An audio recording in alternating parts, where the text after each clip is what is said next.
What's up, guys? Welcome back to the MacCast. A little bit different look this evening. It's just me and my brother Ryan. Dad's out feeling ill today, so we wanted to get a product out to you one way or the other. It's been a while, and I know at least one person had said something, so that always counts. So for that one person, we wanted to get that episode to you too. There's some fun stuff to talk about. We're going to kind of switch it up a little bit, kind of a little bit more, free-flowing conversation.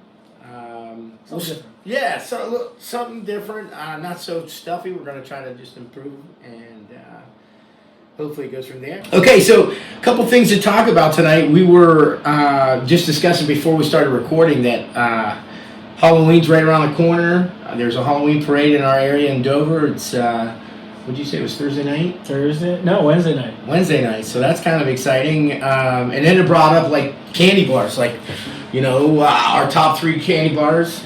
That's a hard one. I don't know if anyone else has that problem.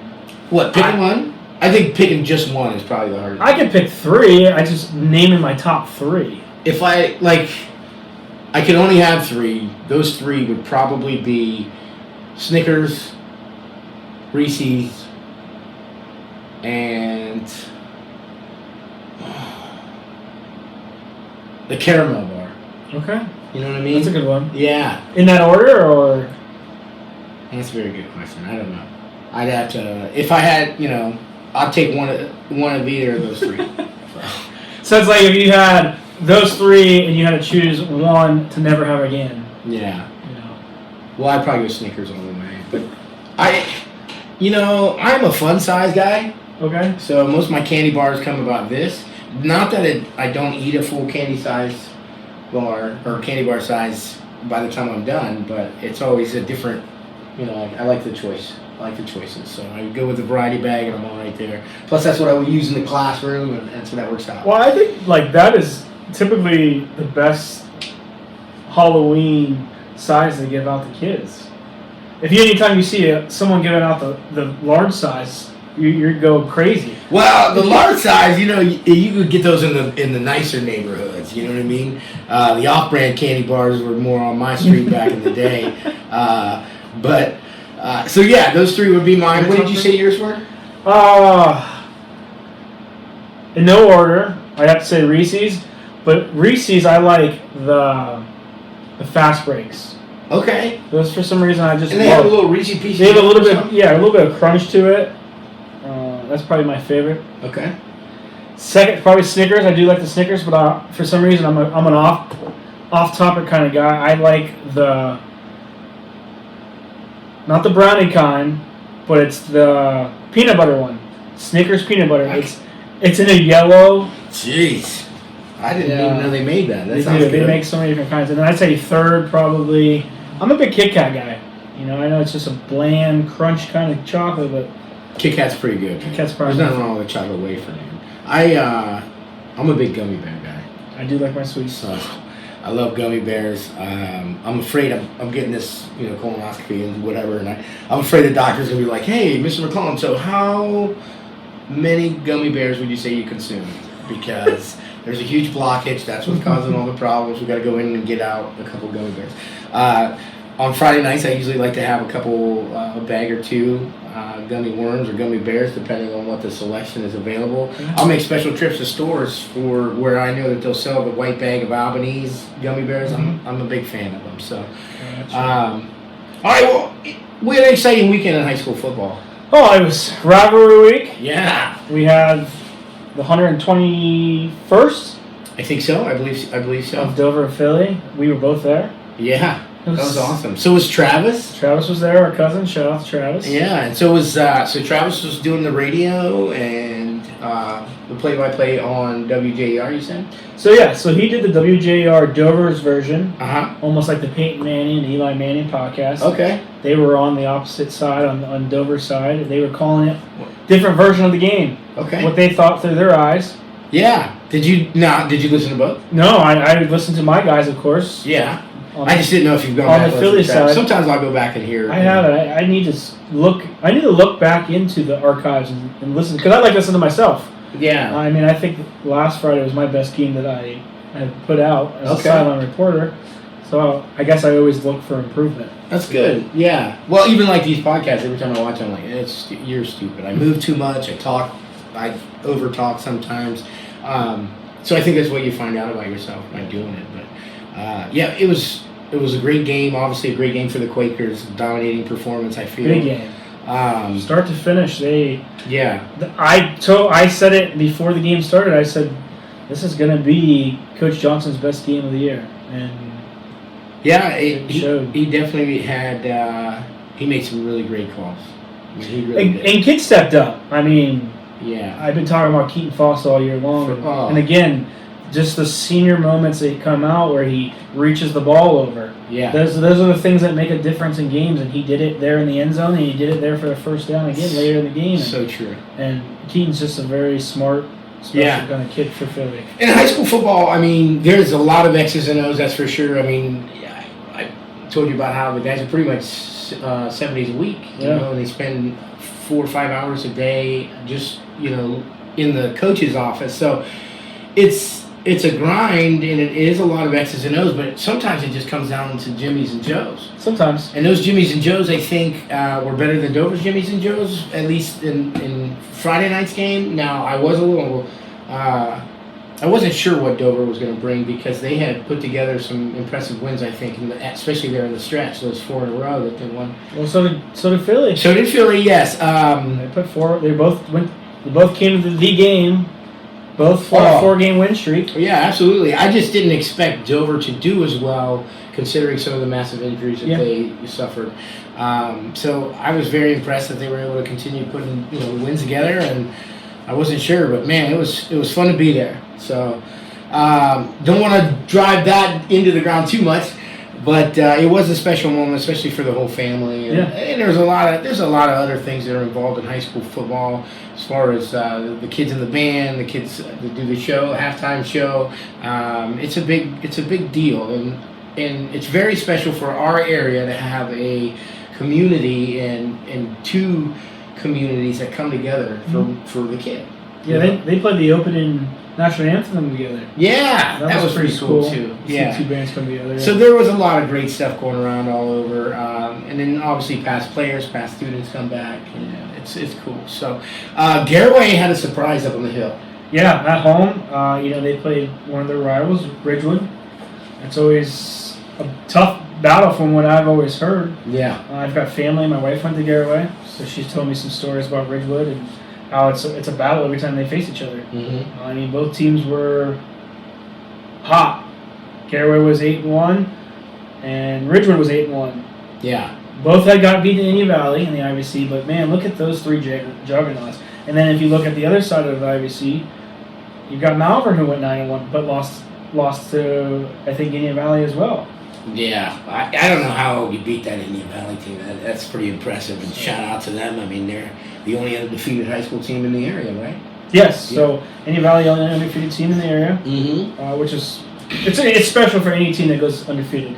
Garaway's done it multiple times in the last so many years. Yeah.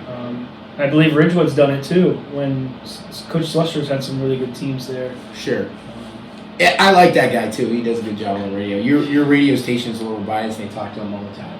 He just loves to talk. He's a great character too. He seems like a really good dude, so I enjoy hearing him. And then up north, Massillon-McKinley. Yeah. That's another big game. I'm so glad they do it on Saturday at 2:00. I think that's kind of cool. I think it's cool too because being that big of a rivalry, right? It gives other area kids the chance to look at this. Oh yeah, and it's and the coverage is next. It's nice. I mean, I remember my dad's taken me to multiple McKinley Massillon games in Paul Brown Stadium. Yeah. In Fawcett Stadium. Yeah, he took me too. So. Yeah, so it was an exciting weekend for high school football. We're going to look a little forward we got Garaway finishing their season 8-2, and they're headed on they're at home. They're home, yep. And they have Lakeview, so that should be a good game. Ridgewood's 9-1, taking on Mechanicsburg, and they're at home too, so that's good for both of them. New Philly, unfortunately, is on the road. They're heading to Jackson Ironman. They finished 7-3 on the season, and Jackson 8-2. They won their 4th straight year of their division, so It's going to be an interesting game. It's a long drive. I was hearing rumors of a charter bus. That'd be great, especially for the kids. That'd be cool. I think it's like 2 hours and 45 minutes is what I heard. That's a long trip. I think they just missed a home game by like point. Within points. Yeah, it was crazy. Points, if that makes sense to you. But it was very close for Yeah. being outside like the top 16. 3 weeks ago, 4 weeks, 3 weeks ago, I think. The 13 and then climbing all the way up to 9. That's a heck of a. It was a big jump. So, but good for them. It was So, and then Dover's on the road, Granville. So 9-1, tough matchup. That's big. Yeah, that's going to be an uphill battle. It should be interesting though. Obviously, we want to see Dover. I'm really having trouble talking. We want to see Dover do well when they're not playing the Quakers. Yeah. Obviously, so. Rooting for all those area schools this weekend. It's going to be some good high school football. And then, after the Friday night, we had that exciting Friday night. We went into Saturday, and the Buckeyes were not as exciting. Bye week does not do them well. Gee whiz. You have to give to Nebraska, too. Nebraska played a defensive scheme that was giving Howard all kinds of trouble. They were showing blitz and dropping back to a zone a lot of the times. They were confusing him a lot. Yes. Yeah, so, bravo by them, but Ohio State off a bye week, and with the concern of their tackle being out and the backup coming in, didn't look very good on the offensive line. It kind of just made the whole offense seem, they weren't gelling. There were a lot of 3-and-outs.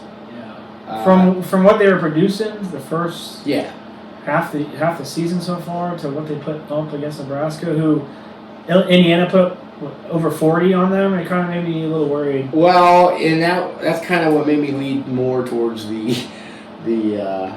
spread and the over. I thought it was going to be a dominating performance. It definitely was not. I was let down. Now, I guess I can't say let down because a win's a win, and it's Division I college football. Yeah. And Nebraska, I think, had a statement to make as a program. I think weren't they fighting for? They're still fighting for bowl eligibility. Yeah, so they played really hard. So, and then I seen Ryan Day over the 2 weeks stretches they had since they had the bye. He spent a lot of time on the defense. Mm-hmm. He was pretty upset at how the Oregon game went and how they gave up such big plays. And I feel like he thought as a head coach now, giving up his offensive play call, and he can focus on more areas, and I think he spent a lot of time on the defense. Okay. Now I think he's going to spend a lot of time on the offensive line, trying to figure out who's the next guy up. So. Well, they have a plethora of dudes, that's for sure, and they're a lot smarter. They're football smart than I am, and probably you too. I don't want to speak for you. No, yeah, definitely. There's a reason why they're there. It is a whole nother level of brainwaves. A win's a win, and hanging in on that, we had that exciting win, and I wish Dad was here to talk about it. He's like we said earlier in the show, he's not feeling that great, so we're hoping he feels better so he can join us. I think he's a big part of the show and what we do. So anyhow, the Browns had an exciting win on Sunday. That was fun to watch. Jameis Winston looked like a dude. Was he mic'd up for that game too? Is that what I saw? I did see a mic'd up game. Were they wearing white jerseys yesterday? Yeah. Yeah, so it was. He was mic'd up for that game. Yeah, I was in the game. Oh yeah, it's a great seat. I had good seats, 17 rows up from the field. Wow, must be nice. It was just a different Browns team. I haven't watched a lot of Browns this year with Ripley cheering on Sundays, and took most of my afternoon up, so I haven't got to watch them. But the atmosphere and the way the Browns were trying to pump up the fans, it just seemed like a whole new team. Yeah. Well, they definitely performed better. Now, when you say they look like a new team, was it really a new team, or was it one guy that seemed to make a significant difference? And about the whole, I felt like when they rolled out with Winston, I feel like the offensive line all of a sudden remembered how to block. I think there's a lot of speculation. I think it was toxic. Man. Was this the first game that he gave up his offensive play calling? Yeah, and that's a big part too. So, you could say that. I didn't. But that still doesn't help the line block better or guys. They were better throwing balls. Njoku has been struggling with Deshaun Watson, but man, with Jameis Winston, he made some amazing catches yesterday. And so did Moore. Moore had a lot of great catches. And are they laying out more for that? I hate to be that guy because I don't want to judge anyone. We're men of faith, and I believe that we're all sinners, man. I'll be the first to tell you. I am very thankful for grace. However, it does seem like a different environment in the Cleveland Browns atmosphere right now without Deshaun Watson at quarterback. I mean, how many times did he throw downfield deep compared to Winston? And I get it. Winston likes to throw the ball deep and likes to throw in tight windows. He likes to make that. And can do it. And it showed. It showed Sunday. I mean, he threw for over 300 yards. Yeah, and he's been a backup. I mean, he's been stepping in and filling in and doing great when he does, and then he's goes back to that backup role. And there might be a benefit to that too, being a backup, because you're taking less blows, you're staying healthy, you can be in the league longer like he has been, and then you're constantly watching film and getting smarter and smarter and smarter, football smarts. So like he goes through his reads real fast. I like the way he. How often does a defense prepare for a backup quarterback scheme? Going into the game. They knew that he was going to play obviously this week for sure. So I mean, coming into this week they knew. But there's no game. There is a little surprise. I think that he is definitely a dual threat quarterback more so than Deshaun was showing. So I think they had to respect his speed and his ability to scramble sometimes too. But how much of that is with Chubb back? As now we have to take a second look at Chubb because he's that dynamic player in bus one, and he's a hard runner. He could be flawless, so it could be a mixture of both. So it's hard to tell with the Brown season could be changed after that. That's a big win against Baltimore. Well, don't sell your season tickets quite yet, folks. They might be able to piece together some more wins. We have one of the toughest divisions, though. Oh, jeez. So it's every week's going to be a battle, but it was an exciting. We got to wear jeans today at work because it was a Quaker win, cool. Buckeyes win, and Browns win. So that was a positive. But yeah, the Buckeyes kind of left a little bad taste in my mouth. I'm sure they feel the same way, and they'll get it fixed and figured out. I'm obviously not worried about Michigan this year. They are struggling a little bit. Now, did they win on Saturday? Yep, they beat Michigan State. They beat their rivals. Okay, yeah. Well, that Michigan State team was playing good football. They're still young. They still have newish coach in there. How dynamic that quarterback is. If he stays healthy for the next couple of years, they're going to upset some teams. The NIL, they're going to have a chance to get some players probably. Did you watch the Penn State game? I did not get to watch the Penn State game, but I did see today that Drew Aller is going to be game time decision by Saturday when the Ohio State rolls in. Is that right? I didn't see that. Now it's hard to say if he doesn't play. I don't think they have a shot to win. That's very good. He's got to be the heart of that offense. Right, I agree. That would be a big blow. So hopefully that's not the case because I want to see a good ball game as a fan. For the Ohio State, Penn State. Penn State they're ranked in the top 5 right now. Yeah, that's huge for Ohio State to come back, beat a top 5 team, give Ryan Day that extra column beating a top ranked 5 team. Yes, he needs that too. But if you look at his resume though, Ryan Day's resume against unranked teams hasn't lost yet. In the Big Ten, he's only got like a handful of losses to the 3 Michigan, and the Oregon one, I think. I can't really think outside of that. Did he get upset by any other Big Ten teams that are ranked? Didn't they lose to Maryland a couple years ago? If they were ranked, then yeah. If they weren't, then no. Because he hasn't lost to an unranked team yet. Okay, maybe Maryland was ranked though, but and that could have been. They're all blending together the older I get. Yeah, it's so crazy. I used to be able to be like, oh no, that was a couple years ago, but now I've seen so many that it's kind of all blending together. He's been there a while too. You think about it, he was there shortly after Urban left, right? Urban left after they won the national championship in 2014. Yeah, so I think it was 2017 when they lost to Maryland. I don't know if they were ranked though. So it's been 6 or 7 years. I bet you Ryan Day, yeah. But either way, he's got the winning record. His record speaks for itself. He's got a lot of success, and he knows what he's doing. So, but then we'll transition right into that fantasy flops, the studs or duds or whatever you want to call Fantasy flops. And this week for me, there were a couple.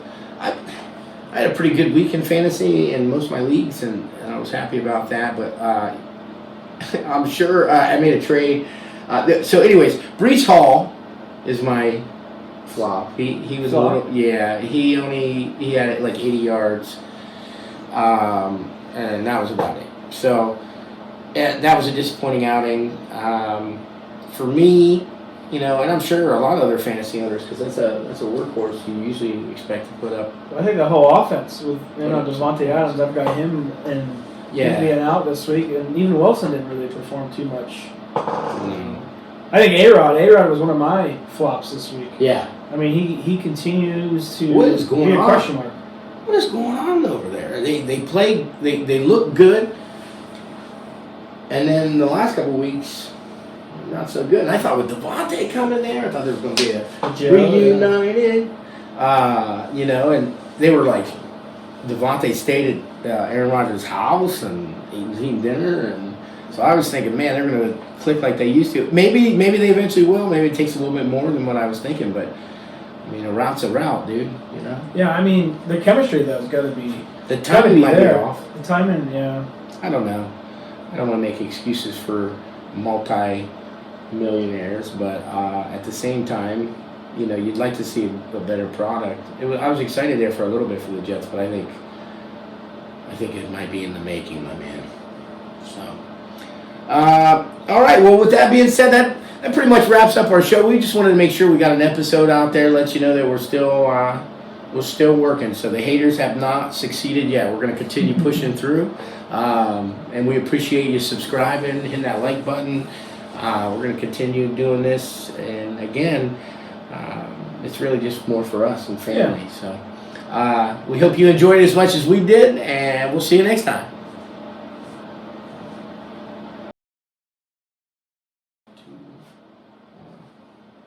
What's up, guys? Welcome back to the Here we go. 3, 2, and in 3, 2. What's up, guys? Welcome to the Mattcast. Looking a little different today. Just myself, Jason McClellan, and my brother Ryan McClellan. Dad's out; he's not feeling very good, so we wanted to. We were getting such positive reviews from you guys, so we wanted to make sure we got a pod. All right.